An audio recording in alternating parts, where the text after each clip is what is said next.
wenu wa chama kuwapongeza wanachama wote wa chama chetu kwa kutimiza miaka 11 tangu tupate usajili wa kudumu. Kwa hakika hii safari iliyoanza rasmi tarehe 5 Mei mwaka 2014 haikuwa rahisi. Ilikuwa ni safari nzito, safari yenye kila aina ya changamoto ambazo kwa pamoja tumekabiliana nazo, na leo hii tunasherekea chama cha siasa chenye mafanikio makubwa sana katika nchi yetu. Hii ni safari ya miaka 11 yenye mafanikio makubwa sana. Tuendelee kujipongeza wana ACT Wazalendo, tutembee kifua mbele tukijidai kwamba chama hiki kimekuwa na kitaendelea kuwa na mafanikio makubwa. Hivi sasa wachambuzi wote makini wanakubaliana na wanaendelea kuongelea chama chetu kuwa licha ya umri wake mdogo, ACT Wazalendo ndio chama kinachokuwa kwa kasi zaidi kuliko vyama vyote nchini. Mafanikio ya chama cha ACT Wazalendo hayajifichi na yapo bayana. Tukisherekea mwaka huu wa 11, ninaomba wanachama na viongozi wote tuendelee kutembea kifua mbele kwa kazi kubwa tuliyoifanya ya kukijenga chama chetu. Hiki kimekuwa ni chama tegemeo cha kuwakomboa Watanzania bara, Watanzania wa Zanzibar kwa kuleta ukombozi wa kiuchumi, kijamii na kisiasa. ACT Wazalendo ndio chama pekee kinachoangaliwa kama chombo cha matumaini cha kubadilisha taifa hili na kuhakikisha kwamba yale yaliyopiganiwa miaka 63 iliyopita yanaenda kutimia. Tunapoendelea na maadhimisho haya, naomba leo tusherekee kwa kuendelea kutangaza na kujivunia maeneo 10 ambayo chama cha ACT Wazalendo kimefanya vyema, ambayo kila mwenye macho atakubaliana na mimi kuwa tumepiga hatua kubwa ukilinganisha na vyama vingine vyote vya siasa katika nchi yetu. Jambo la kwanza, tumeongoza katika siasa za hoja dhidi ya siasa za vioja, siasa za vituko, siasa za uchawa ambazo ndizo zimetawala kwenye Chama cha Mapinduzi. Daima ACT Wazalendo tumetangulia mbele kwa kuzisemea changamoto za wananchi, kupendekeza majawabu yake kwamba nini kufanyike kupitia sera zetu makini. Tumeendelea kusimama na Watanzania katika kutatua changamoto zao bila kupepesa macho.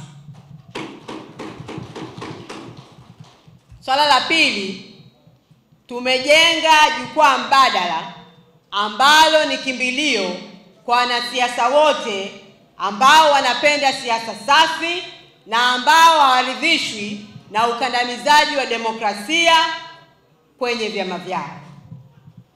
Kielelezo cha mafanikio haya ni kumpokea marehemu Maalim Seif Sharif Hamad na wenzake mwaka 2019.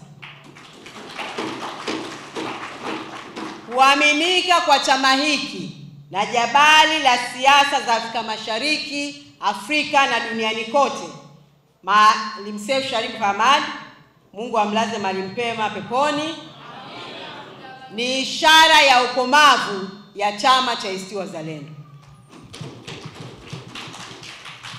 Eneo la tatu, tumejenga jukwaa la kuaminika kwa vijana.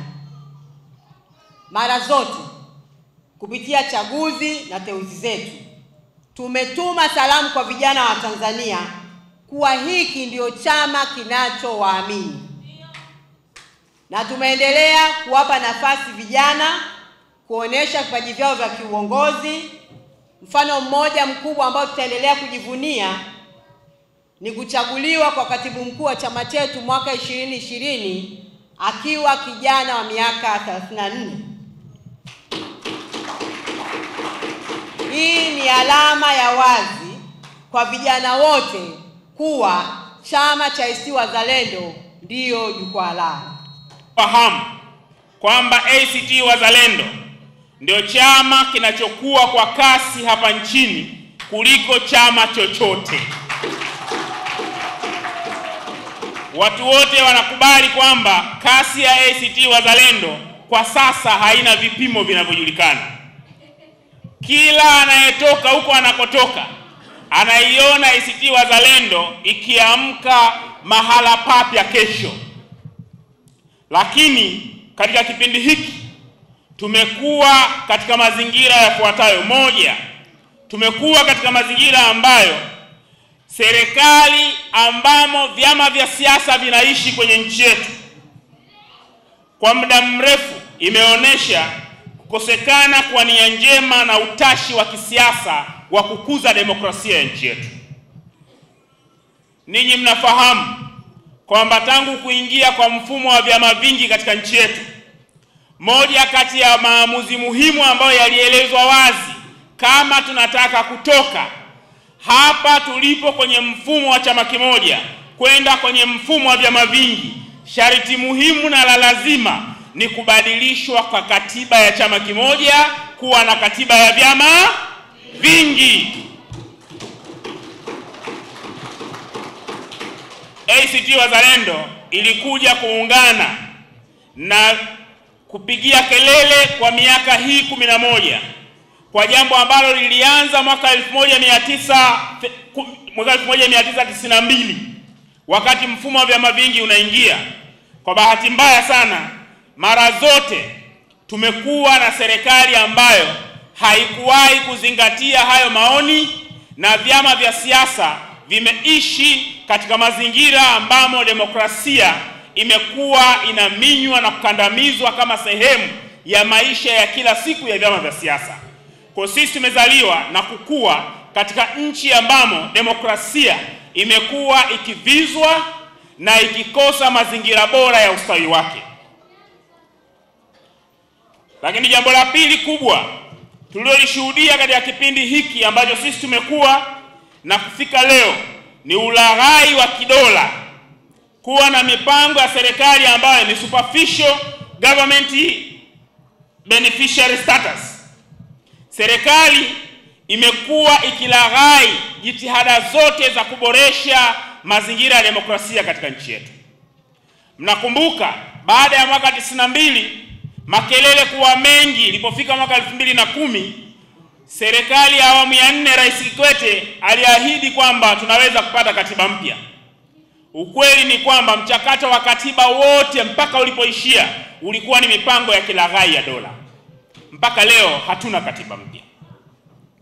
Lakini mambo mengine, baada ya hali kuharibika sana, ilipofika mwaka 2021 Rais Samia akatuingiza kwenye ulaghai wa pili wa dola ya Chama cha Mapinduzi,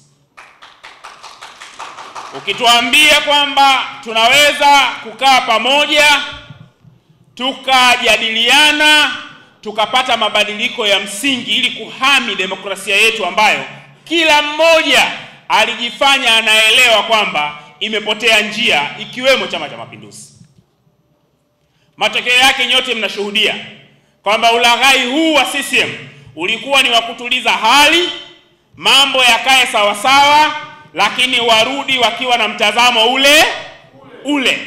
Leo tuko mwaka 2025, tumeshuhudia namna ambavyo serikali ya Chama cha Mapinduzi inavyohujumu demokrasia ya taifa letu bila kujali nani aliyoko madarakani. Yaani